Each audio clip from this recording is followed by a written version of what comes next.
Bonjour à tous et bienvenue dans cette vidéo. Aujourd'hui, nous allons devoir parler du procès de l'ancien président de la République, Joseph Kabila, qui a eu à débuter aujourd'hui à la haute cour militaire et qui est accusé de trahison et de crimes de guerre pour être bref. Mais avant de devoir analyser l'opportunité de ces procès, j'aimerais d'abord faire une petite mise au point par rapport à la vidéo que j'ai faite récemment, qui a eu à susciter un peu beaucoup de réactions. Alors, récemment, j'ai eu à faire une vidéo sur les procès de Maître Constant Moutamba, qui est accusé de détournement des deniers publics, et j'ai remarqué plusieurs réactions qui ont fait en sorte que je puisse un peu réagir quant à la question. Premièrement, j'aimerais préciser que les analyses que je fais ne sont pas quelque chose de subjectif, mais plutôt j'essaye d'apporter un peu plus d'objectivité dans ces vidéos pour essayer un peu d'éclaircir tant bien que mal les gens qui me suivent. Pourquoi je l'ai dit? Parce que lorsque vous regardez bien la vidéo que j'ai eu à faire, vous allez remarquer que je plus marteler sur l'aspect juridico-administratif du procès parce que Maître Constant Moutamba, pour plusieurs personnes qui sont en train de suivre un peu le dossier, voient seulement qu'il est accusé de détournement des deniers publics, alors qu'en réalité, la raison pour laquelle on l'accuse de détournement des deniers publics, c'est parce que premièrement, il n'a pas voulu ou sinon il n'a pas eu à respecter la procédure requise pour la passation des marchés publics. Et cela a été contenu même dans les réquisitoires qui a été présenté devant l'Assemblée nationale. Ceux-là qui ont suivi ces réquisitoires, je pense qu'ils sont sur la même ligne que moi. Maître Constant Moutamba a eu à se défendre disant qu'il n'a pas eu à voler l'argent parce que l'argent se trouve dans un compte bancaire et autres. Il a eu à présenter plusieurs raisons, d'ailleurs la vidéo est là. Mais je pense que ce n'est pas la vraie question parce que lorsque le ministère public viendra, de son côté, lui, ce qu'il va chercher à faire, c'est plutôt de présenter le fait que Maître Constant Moutamba n'a pas eu à respecter la procédure et de ces faits, il est soupçonné de vouloir détourner l'argent de l'État. Mais ici, on ne parle pas de tentative de détournement parce que le procureur général a estimé que l'infraction a été déjà consommée du fait que l'argent a quitté le compte bancaire qui a été créé pour la cause des Frivao vers un autre compte bancaire de la société qui doit normalement réaliser cette prison alors que la procédure n'avait pas abouti pour la réalisation de cette prison. C'est-à-dire qu'il n'avait pas respecté toutes les procédures requises pour la passation du marché public. Alors, je respecte l'avis de tout un chacun, mais j'aimerais juste insister sur le fait que quand je fais des vidéos, j'essaie d'être le plus objectif possible parce que je n'aimerais pas vous dire ici que moi-même aussi, je suis l'un de ses admirateurs, mais il a eu à commettre une erreur qu'il ne fallait pas dans sa posture et vu tout ce qu'il a eu à faire, quelle est la guerre qu'il a eu à mener dans son ministère, je pense qu'il devrait être le plus prudent possible. Alors revenons un peu dans notre dossier du jour, parlant de Joseph Kabila. Alors nous allons nous atteler sur l'opportunité de ces procès par rapport à la situation actuelle du pays. Est-ce que c'est vraiment opportun que Joseph Kabila puisse être jugé et à ce moment ici? Pour moi, je pense que ce n'est pas vraiment opportun. Je ne dis pas que ce n'est pas important, mais je dis que ce n'est pas opportun. Pourquoi? Parce que la première des raisons étant qu'on ne verra jamais Joseph Kabila en prison. Ça, je peux vous l'assurer, je peux vous garantir. On ne verra jamais Joseph Kabila ni à Ndolo, ni à Makala. Il n'y sera pas. Et la deuxième des raisons étant que la justice de notre pays est malade. C'est vrai que plusieurs personnes viendront dire, même dans des commentaires, que non, nul n'est au-dessus de la loi, que Joseph Kabila devrait aussi être jugé comme tout le monde, ceci, cela.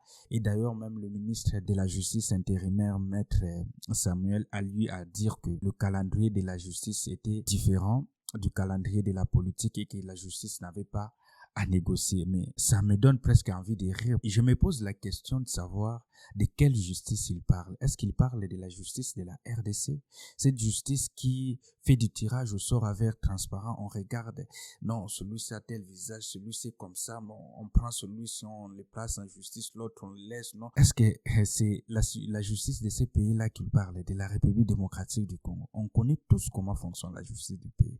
Il n'y a pas très longtemps ici, la justification, ou sinon dans l'argumentaire de Maître Constant Moutamba, il a eu à déclarer que dans le compte où on a eu à soupçonner Maître Constant Moutamba de détourner l'argent de l'État, dans ces mêmes comptes-là, il y avait eu déjà un détournement qui a été fait auparavant.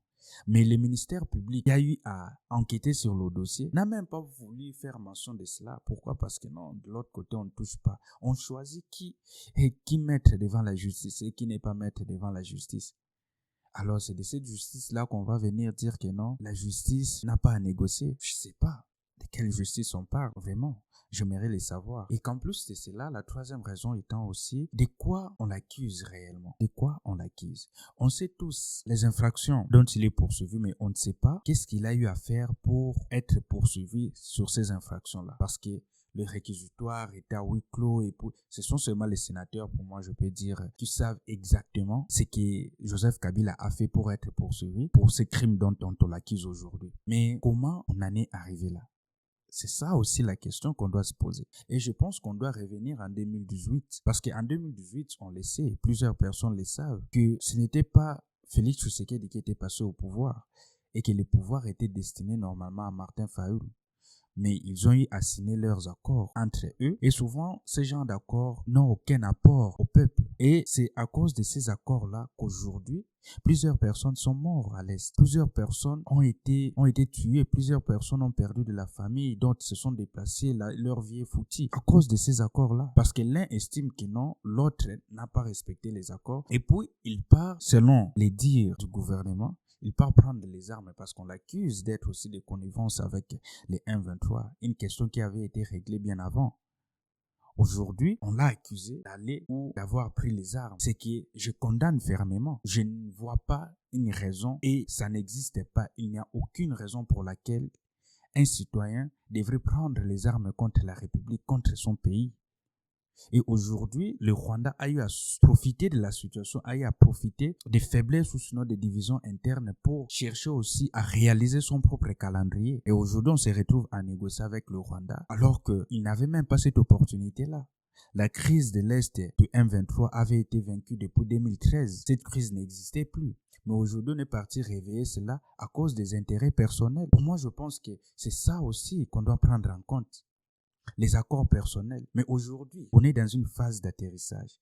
Est-ce qu'on veut se diriger vers le dialogue ou sinon vers la confrontation? Je ne consacre pas l'impunité, loin de là.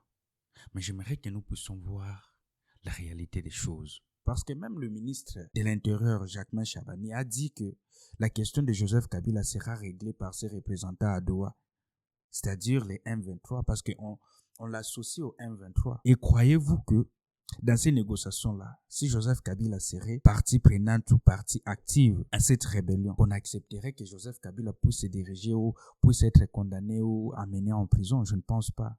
D'ailleurs, il faut déjà les rappeler, il faut déjà les souligner. Dans l'accord de principe qui a été signé entre la République démocratique du Congo et le M23, on parle des mesures de confiance. Et parmi les mesures de confiance qui ont été évoquées, il y a premièrement la libération des prisonniers des deux côtés. Et qui croyez-vous qu'on va libérer du côté de Kinshasa? Ils ont eu à établir certaines listes.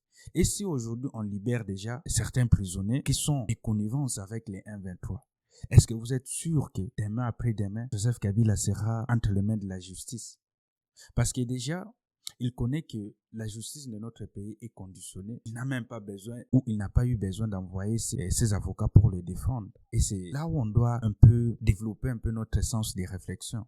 Mais j'aimerais aussi souligner une chose concernant Joseph Kabila. Monsieur Joseph Kabila a eu à faire 18 ans au pouvoir dans ces pays. Il a eu à diriger. Il a donné tout ce qu'il faut pour ces pays. Il a fait montre les qualités, les défauts qu'il avait pour diriger le pays. Mais je pense qu'on est trop nombreux et il y a plus de 100 millions de Congolais qui pourront aussi faire ce travail-là. Il n'y a pas que lui qui est intelligent ou qui ne sait pas comment pour qu'il puisse voir que non, c'est la seule personne à pouvoir diriger le Congo.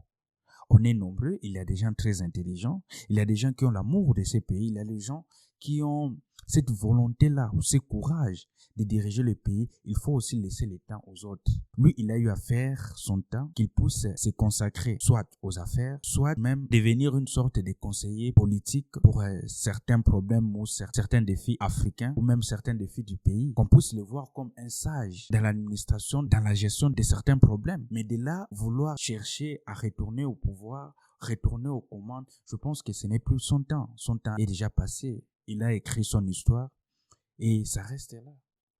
ça reste là. On est nombreux comme citoyens. Plusieurs personnes peuvent aspirer à diriger. Et c'est quelque chose de très important aussi. Je ne vois pas comment aujourd'hui Joseph Kabila peut prétendre qu'il est légitime de diriger à nouveau. On connaît les méfaits, on connaît les bienfaits. Et ça suffit là pour lui aussi. Et c'est par là aussi j'aimerais un peu conclure cette vidéo. Aujourd'hui, on voit tout ce qui se passe. Il y a eu un ennemi extérieur, en l'occurrence le Rwanda, qui a voulu profiter de la situation ou sinon des faiblesses intérieures pour organiser ou sinon réaliser son agenda. Et tout cela à cause de quoi? À cause de certains accords dont le peuple ou les citoyens lambda n'a aucun intérêt. Et aujourd'hui, on est en train de souffrir pour cela. Moi, je pense que cela doit nous servir de leçon pour les jours à venir, pour les élections à venir. Je pense qu'on ne doit plus seulement voir que non, le pouvoir vient de quitter le camp de la majorité, vient de passer à l'opposition. Pour nous, ça nous suffit, non.